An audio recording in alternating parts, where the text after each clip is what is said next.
బుజ్జి టీఎట్గా నానగిచ్చే జాగ్రత్తగా ఉంటారు తల్లి. బయట ఎక్కువసేపు తిరక్కే చెల్లి ఒక్కతే ఉంటది ఇంట్లో. మీ ఫ్రెండ్స్ని తీసుకుని రాకే గొడవ పెట్టుకోకుండా వందనంగా ఉండాలి. బుజ్జి ఫ్రిడ్జ్లోని దోశల పిండి పెట్టాను. ఆడికి ఎప్పుడు ఆకలిస్తే అప్పుడు వేసి పెట్టాం. ఆడికి వేసుకోవడం రాదు పాపం. తల్లి డబ్బులు బీరువాలో ఉన్నాయని ఎంత కావాలని తీసుకోయే, ఆడికి మాత్రం ఇవ్వకు తగలెట్టేస్తాడు. వదిని మొన్న చెప్పాను కదా పెళ్లికి తొణికి వెళ్తున్నాం, 2 రోజుల్లో వచ్చేస్తాం. పిల్లలకి అప్పటిదాకా టిఫిన్లు పంపించవా? రే మీరు లేం కదా అని తెల్లాళ్ళు టీవీ చూస్తా కూర్చోకే. మీకు టిఫిన్లు పంపించమని ఎదురింటి లక్ష్మణ్ గారికి చెప్పాను. పక్కింటి సీతక్కాళ్ళేమో కర్రీలు పంపించేస్తారు.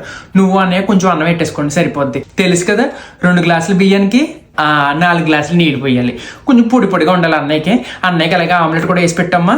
డబ్బులు ఏమైనా కావాలంటే పక్కింటి ఆంటీ గారిని అడిగి నేను ఇచ్చేస్తాను తర్వాత ఆవిడకి వచ్చింది. నీకు ఎన్నిసార్లు చెప్పాలి నీ జాకెట్లు మడతెట్టినట్టు నా షర్ట్లు మడతెట్టిద్దని. రే ఈ షర్ట్ మడతెట్టరా. పలువుడు పందిరెత్తి పిచ్చుకులు వచ్చి పీకేసినాయి అంట. ఇలాగే ఎవరన్నా మడతెడతారా షర్ట్? బంగారు తల్లి చూసి నేర్చుకోరా. వెళ్ళే ముందు బాత్రూమ్ అంటారేంటి మీరు? 1 గంట అయిపోయింది, 5ంటికి ట్రైన్. 2 రోజుల్లో వచ్చేస్తా. ఇంటి మీద ఒక అన్నేసి ఉంచండి. పిల్లలకోసారి ఫోన్ కొట్టండి. చెల్లికోసారి ఎవరా ఎరా నన్ను తిన్నావా?